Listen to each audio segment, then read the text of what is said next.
In public speaking, if you have your mind in the left, I wonder if I'm turning red. I wonder if my butt's too big. I wonder what people are thinking of me. Then your talk sucks. I've learned that because I've done that. Not my butt, it was something else.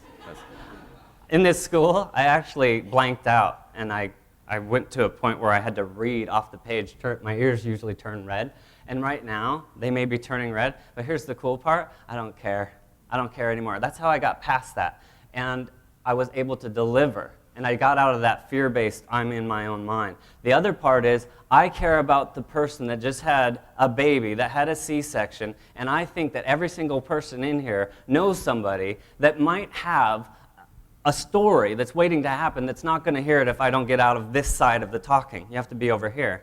And so I do that. I'll walk into offices and groups, and I do this weekly. We schedule it, we pre-schedule it 4 weeks to 8 weeks out. I'm going and speaking at businesses all over the area that we're in to inspire them to do chiropractic or to understand it. And some of them go to another chiropractor. And I'm okay with that because I tell them from the beginning, this is why I'm here.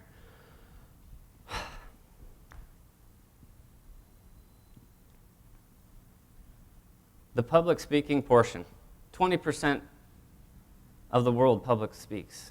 They get in front of a crowd. If you can public speak, you move into the top 20% of the world. If you can public speak and move a crowd, you can get into the top 20% of the 20%. This is something that I've heard over and over and over from DeMartini. He talks about this, and it was something that I'm getting.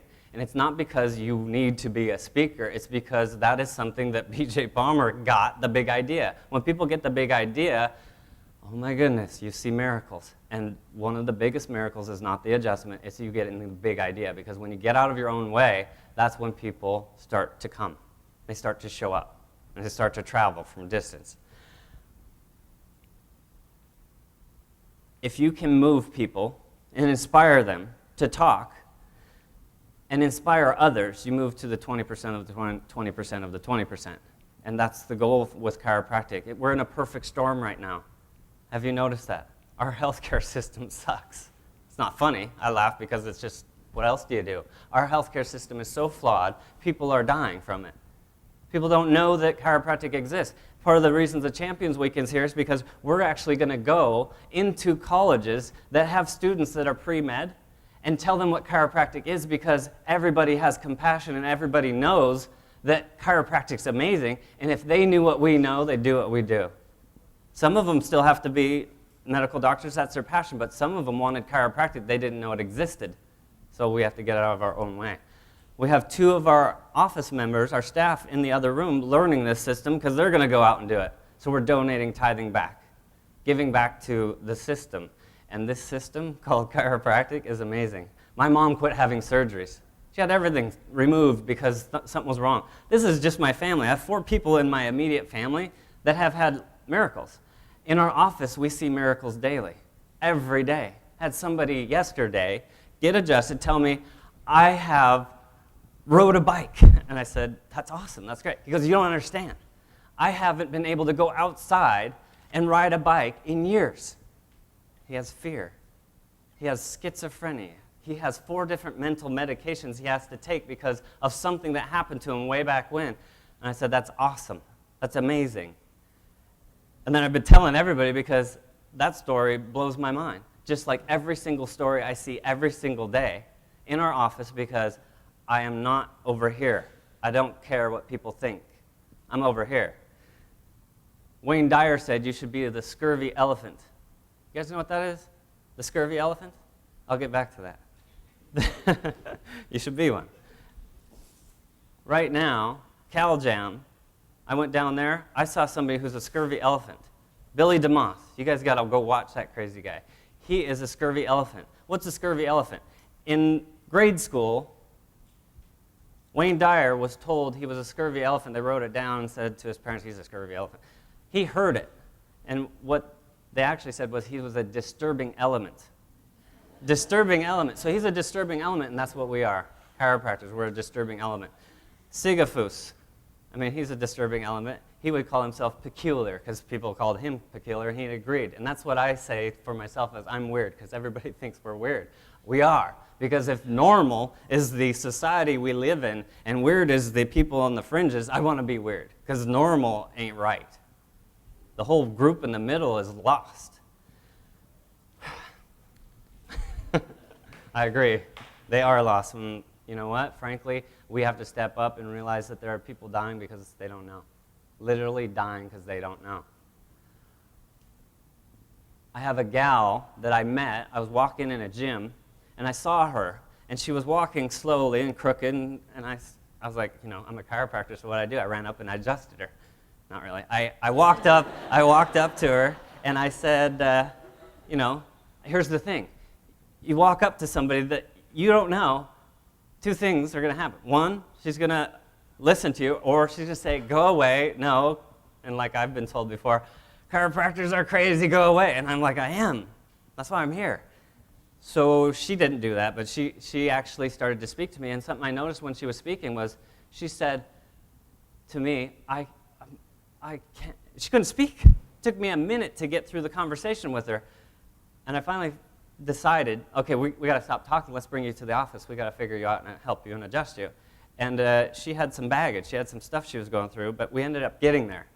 We got her to the office, I adjusted her. This is a gal that was paralyzed on the left side of her body. She could move like it was weak. She couldn't speak. She lost her ability to speak. She told me she had lost her friends. She had lost her ability to work. She can't support herself. She's lost. She has 3 different specialists working on her. She's on all these medications. She was told she has a disease that's rare. I didn't even hear of it. I've never heard it before. I adjusted her, and unfortunately, and it was a crazy turn of events, I had to leave for 2 weeks, so I set up another chiropractor that does what I do to deliver the goods. I came back, I called him, how's she doing? She never came in. And I'm like, in the beginning, I used to think, oh my gosh, they're dead. What I do. Because, you know, we're doing stuff to people's necks, and that was something that I actually dealt with. Literally. I wasn't a chiropractor my whole life. I grew up on the other side. So I got into this, and, you know, you watch people with Bruce Lee movies, and so I had to get past my own stuff. So I did ask him what happened, and he's like, she never showed up. I called her. And here's some phone conversation you'll never forget. I talked to her. I said, how are you doing? She goes, I'm doing great. And I said, you're speaking. She goes, I know, isn't it awesome? I said, yeah, this is great. And I started getting teary-eyed, because that's what I do. And I got teary-eyed, and she said to me, I got my friends back, which made me even more emotional. And then she said, I got my job. I've got this hope now that I'm going to be right. There's something I didn't tell you.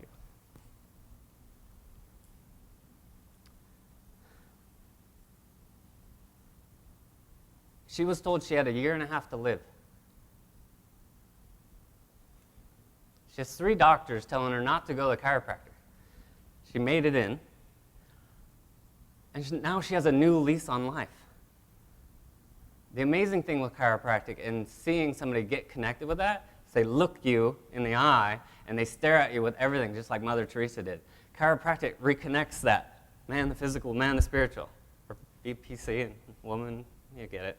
So I am telling you, get out of your own way, because we all got junk. Thank goodness for Life West. They're going to bring you to the mountain or wherever and jump off a tree, and you know what? I did that. I got rid of some of my junk. I walked on fire one time on the East Coast. Oh my gosh. I burnt myself. But I did hold on to that idea and yell and scream and get rid of some of my junk and tackle the fear. See, you grow best at the edge of chaos and order. My suggestion to everybody in here, y'all have a list of stuff to do. Write down your list of stuff to do and highlight all the stuff that's hardest to do and most fearful, and do that first and make a habit of it. It sucks to do because you're afraid of it and you're facing your fears. Make a habit of it. Go and tackle that first. You know how come you get stuck in your notes and wonder what to do first? And you do your 20%, 80% list thing. 20% of the things you do give you 80% of your results. Add to that. Tackle your most uncomfortable thing first. One of the things that was most uncomfortable to me was I had to face a financial thing. I had to face something with somebody that was coming in that I cared about. And there's a law of equal exchange. This is something you guys either are going to learn the lesson the hard way, or you can learn it from this conversation. Anybody that comes in to get adjusted, if you don't charge them what you feel is right in here, you sabotage your relationship with them and some people that are around at that moment, because 90% of conversation is nonverbal, so people feel that and they stop showing up. If people come into your office, you give it for free or you charge too much, you're out of balance and you're incongruent, and the universe knows that. And it takes back, it's the banker, it takes back from you. So don't do that. What did I do? I had to have a conversation with somebody that was coming in that I cared about and tell them, I feel like if we continue what you're doing and what I'm doing, you're going to stop coming in because you're going to feel guilty coming in. And I'm going to resent you. And I already do. I confronted my junk. That was tough to do. Confronted that, and I said, here's how I figured it out. It's easy. $1,000 is too much. $1 is too little. And I worked down until my gut said that was the price. And she did the same, and we came to an agreement. It's like, both of us, oh my gosh, now I can come in, and whether she shows or not, it doesn't affect me. I had another gal, I learned it even more difficult. It was a patient that was MS, a member. And MS, see, I'm still dealing with like patient member. Member, she came in, and she said, I cannot afford this. And now I figured out that when somebody says that, you actually say, actually, you can't afford not to do this. And you show them how, and you reconnect them. You give them this love state, and you tell them, what is it that you love doing? And what is it that you are doing right now with the level that you're at? Is there something in the way of that? And you reconnect how, if she was up here, wouldn't that be worth being up here with what she loves, because she loves holding babies and being around her family? She said, yeah, I could see that. Well, before we went through that conversation, she said I couldn't afford it, and I jumped in because she was getting great results, and I said, well, we got to continue because this is amazing what you're going through. So I gave her free care. And what she did after that point was she got worse. She'd come in twice a day at that point saying, oh my gosh, I'm worse, I don't know what happened. Because she felt guilty and self-sabotaged everything we gave her. You cannot trick your mind. You can't trick it. And she couldn't, and neither could I, and we learned something there. I'm going to give you another story, and this one's pretty cool because remember how I talked about birth trauma? This is another birth trauma story. This is a kid that was 14 years old. It happened on February 14th. He showed up, the office cleared. The reason the office cleared was because the energy was right.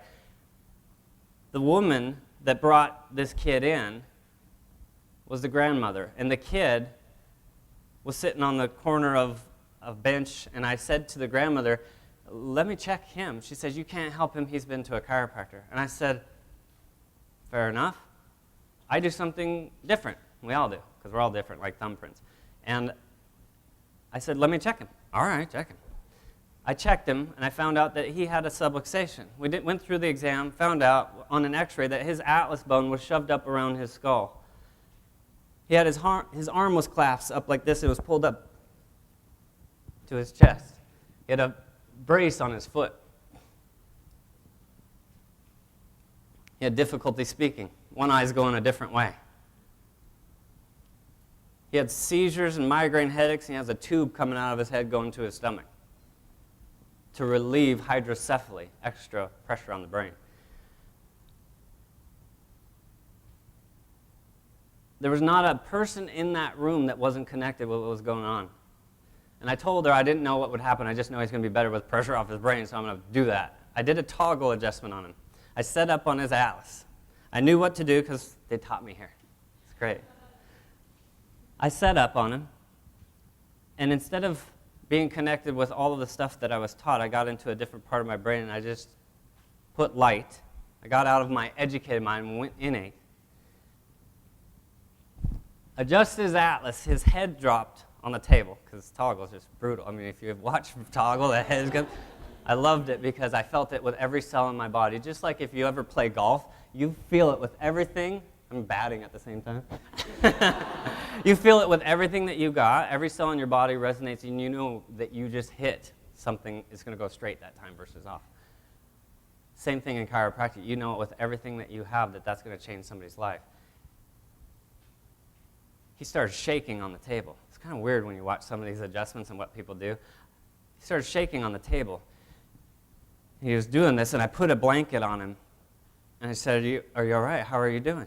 And he said something I experienced before. It feels like I just woke up. And he said it clearly. The hair stands up on my arm saying that. His eyes started coming back to center.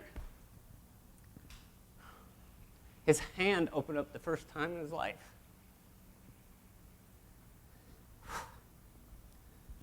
His foot came down. We hung the brace on the wall like a trophy because that was fun, right?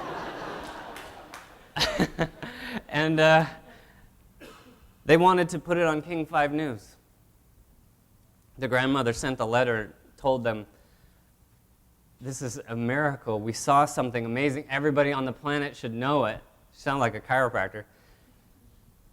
And it's set on the cutting room floor because it wasn't going to beat out all the other stories. I'm like, what? How could that not beat out all the other stories? So I guess the moral of this, you guys know this already. Chiropractic's amazing. People need to own this and have it because it saves their lives. Unfortunately, they're not going to hear it through the media unless we own it. Like BJ, we need to go buy it. Or we need to get out of our own way and figure out ways to deliver it. I love stories, so I'm going to tell one more. This one's kind of funny. It's kind of crazy. I had a gal that showed up. She had her eyes taped up so she could see because her eyelids would close. You guys know what that is? Ptosis.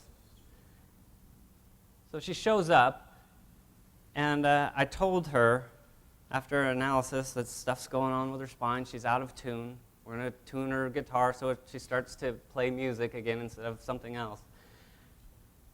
And I adjusted her on a table. It was prone diversified. She was on a table, prone diversified, and I did a C2 adjustment. She got up, and her eyes opened up for the first time in like years. And so then I said something brilliant. I go, your eyes are open. And she goes, I know. And we were just standing there looking at, and then she started getting upset. And the reason she got upset was she just had one of the most painful surgeries she's ever experienced, and it was one of the most painful things she's ever been through. She had her skull, the scalp, cut from ear to ear, and they pulled the scalp back, stapled it, so that way she could see. And it didn't work. You know what's crazy about that? That was the 20th time she had eye surgery to open her eyes. So she was upset at surgery. I'm not. She was, because that was something somebody should have told her a long time ago. People need to know that.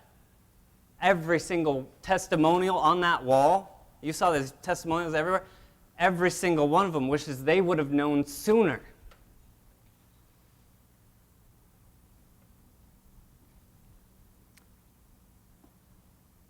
The reason I'm here is not for me, and it's not for you. I love you, but it's for humanity, it's for a bigger vision. Every time I go to one of these philosophy groups where people get together, I choose to write something down and push myself a little bit farther because otherwise I'm too busy in the day to get things done. I do write goals at night, I write it right before you go to bed, and I do all these things that I've picked up as habits, but I've chose to push myself to a higher level. All of you, pick something in your mind right now. What you will do to get out of your own way. Close your eyes. Pick something that you already know that you want to do, but there's a couple roadblocks in the way. What is it that you're going to do to play bigger? I know you're busy. That's the best time to do this. It doesn't get done unless you do it and you're busy. So you guys have picked something now. And I want you tonight right before you go to bed to write it down and get connected with it so you resonate on it for 8 hours or however long you get, 6 hours. I don't know how long you sleep. And then in the morning, wake up and write down what comes to you. It's called the thought flash and how you're going to manifest that idea. I appreciate your time. I thank you for your service to humanity, and I love you.